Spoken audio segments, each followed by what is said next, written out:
World's best movies में आपका स्वागत है। इट चैप्टर पार्ट 1 मूवी की शुरुआत अमेरिका के डेरी नाम के एक छोटे से कस्बे से होती है, जहां पर हम दो बच्चे देखते हैं। इनमें से बड़े भाई का नाम बिल होता है और छोटे भाई का नाम जॉर्जी होता है। एक दिन बारिश में खेलने के लिए बड़ा भाई बिल अपने छोटे भाई जॉर्जी को कागज से एक किश्ती बनाकर देता है। जॉर्जी किश्ती को बारिश के पानी में चलाने के लिए घर के बाहर चला जाता है और उसकी किश्ती पानी के तेज बहाव में बहकर दूर चली जाती है। जॉर्जी किश्ती के पीछे भागता है, मगर उसकी किश्ती एक गटर में जाकर गिर जाती है। जॉर्जी अपनी किश्ती को वापस लाने के लिए गटर के पास चला जाता है। गटर के अंदर उसे एक जोकर दिखाई देता है। उस जोकर का नाम पेनीवाइज होता है। जोकर जॉर्जी को कहता है, मैं एक विदूषक यानी लोगों को हंसाने वाला डांसिंग जोकर हूँ। तुम्हारी किश्ती बारिश के पानी में बहकर यहाँ मेरे पास गटर में आ गई है। क्या तुम्हें ये चाहिए? जॉर्जी किश्ती लेने के लिए जब अपना हाथ आगे करता है तो वह जोकर उसकी पूरी की पूरी बाजू ही खा जाता है। बेचारा तड़पता चिल्लाता वहां से भागने की कोशिश करता है, पर तेज बारिश की वजह से कोई भी उसकी आवाज नहीं सुन पाता और पेनीवाइज उसे खींचकर अपने साथ गटर में ले जाता है। आगे की मूवी में हम कुछ समय के बाद 1989 में एक स्कूल को देखते हैं। आज स्कूल में एग्जाम का लास्ट दिन है। आज से सभी बच्चों की गर्मियों की छुट्टियां शुरू हो जाएगी। यहाँ पर हम 4 लड़कों को देखते हैं जिनके नाम एडी, रिची, स्टैनली और बिल होते हैं। ये चारों इस मूवी के मुख्य पात्र हैं। इनमें से बिल सबसे प्रमुख कैरेक्टर है। बिल वही लड़का है जिसके भाई जॉर्जी को पेनीवाइज गटर में ले गया है। चारों दोस्त छुट्टियों में क्या क्या करना है उसकी प्लानिंग कर रहे होते हैं। फिर हम इस मूवी के 2 और किरदारों को देखते हैं। इन दोनों में से लड़की का नाम बेवरली और इस गोलू का नाम बेन है। बेन इस कस्बे में थोड़ा समय पहले ही आया है, यानी इस स्कूल में भी उसकी न्यू एडमिशन है। बेन का यहाँ पर अभी तक कोई भी दोस्त नहीं बन पाया। केवल बेवरली ही बेन की एकमात्र अच्छी दोस्त बन पाए है। और ये है हेनरी, पैट्रिक और विक्टर, जो कि यहाँ के सबसे शैतान बच्चे हैं। चलो अब हम इस मूवी के आखिरी कैरेक्टर के बारे में भी जान लेते हैं। मूवी का आखिरी कैरेक्टर एक भेड़ पालने वाले घर में रहता है। उसका नाम माइक है। माइक का परिवार पीढ़ी दर पीढ़ी भेड़ों को मारकर उनका मीट बेचने का काम करता आ रहा है। मगर माइक किसी को भी जान से मारने के खिलाफ है, इसलिए वह अपने परिवार के काम को बिल्कुल भी अच्छा नहीं मानता।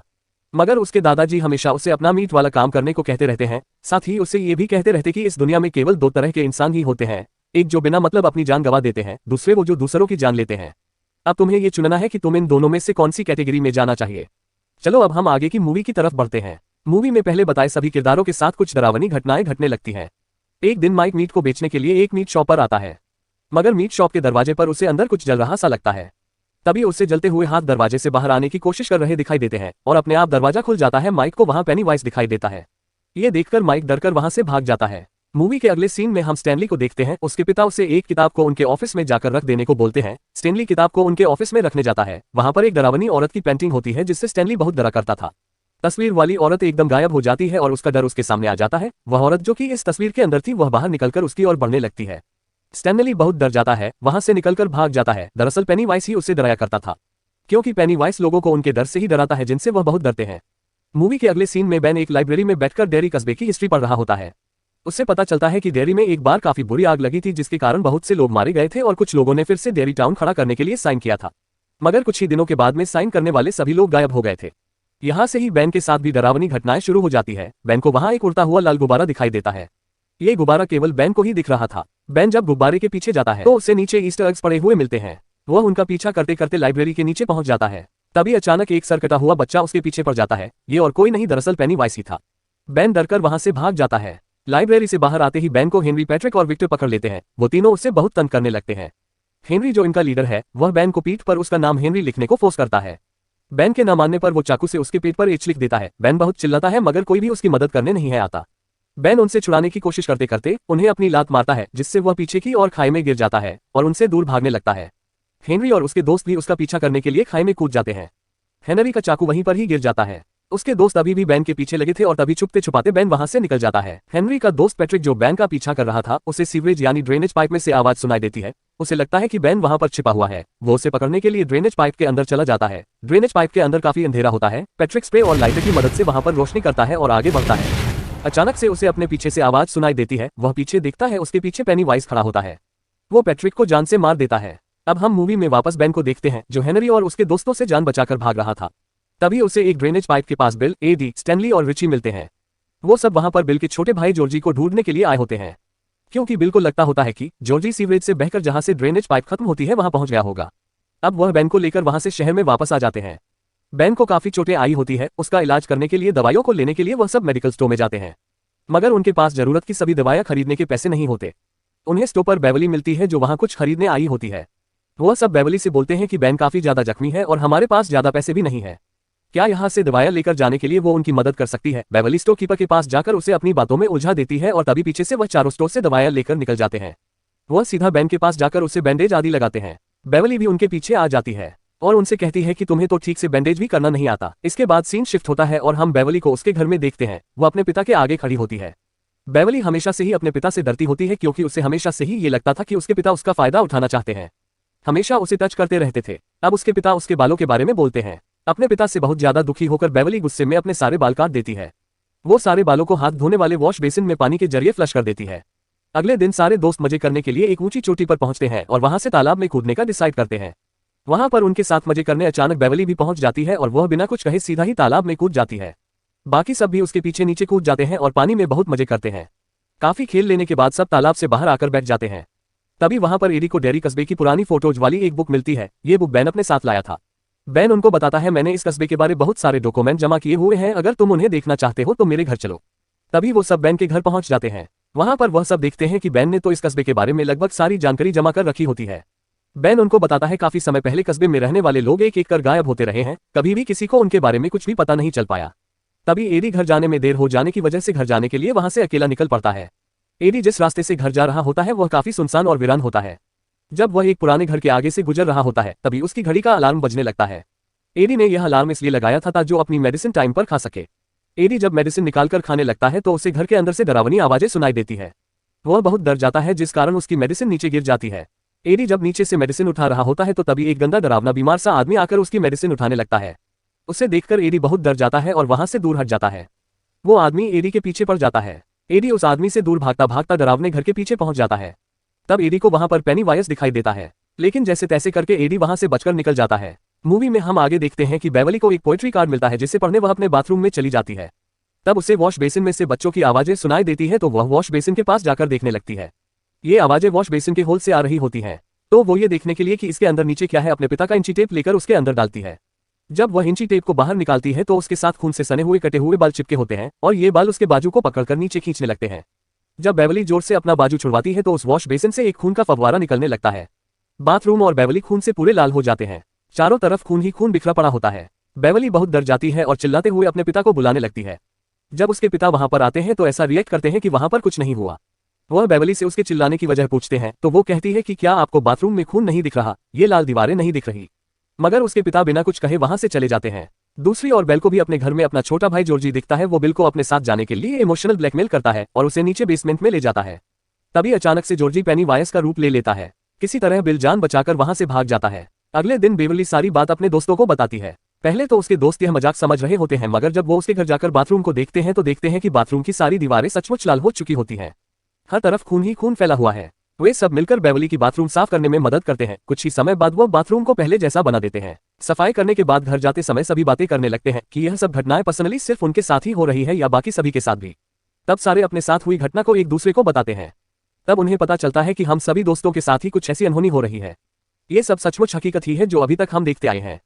तभी उन्हें माइक की साइकिल गिरी हुई नजर आती है। वह माइक को बचाने तुरंत भागते हैं। हेनरी और उसके दोस्त मिलकर माइक को परेशान कर रहे हैं, उसे बहुत मार रहे हैं और उसे भेड़ का कच्चा मीट जबरदस्ती खिलाने की कोशिश कर रहे हैं। नीचे लेटे हुए माइक को वहां पेनीवाइज नजर आता है जो किसी का बाजू खा रहा था।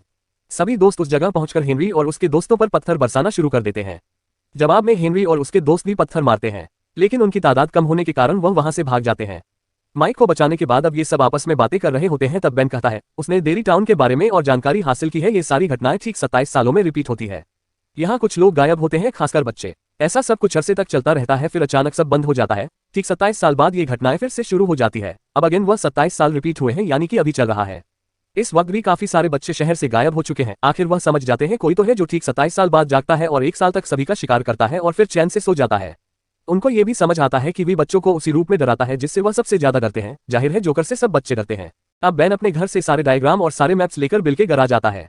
वहां पर आकर अब एक प्रोजेक्टर के अंदर वो सभी फोटोज देखने लगते हैं और तब उन्हें पता चलता है जहां जहां ये घटनाएं हुई है वह जमीन के नीचे एक गटर से जुड़े हुए हैं।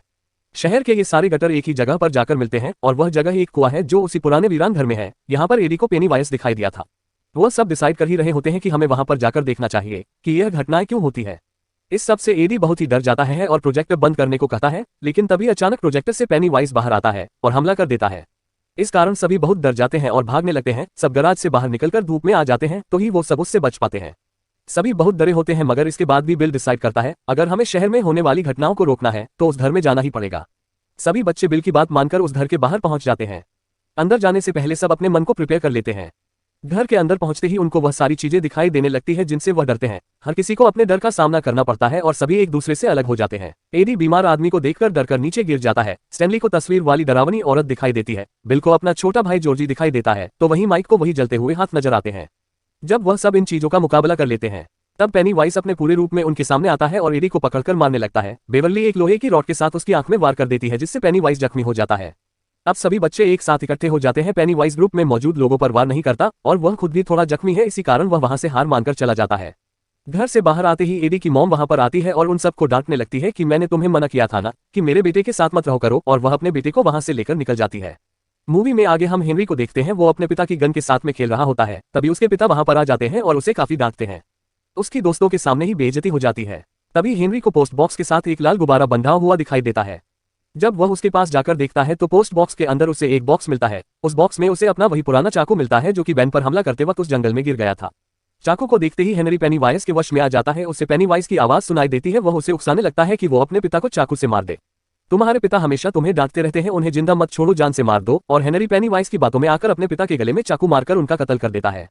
दूसरी ओर बेवली घर से बिल को मिलने के लिए निकल ही रही होती है। तभी उसके पिता उसे रोक लेते हैं और वह उसके साथ जबरदस्ती करना शुरू कर देते हैं। वह उनका मुकाबला करती है और अपने पिता के सर पर मारकर बाथरूम में जाकर छिप जाती है, मगर उसके पिता दरवाजा तोड़कर अंदर आ जाते हैं। जैसे तैसे करके बेवली अपने पिता को मारकर उन्हें बेहोश कर देती है।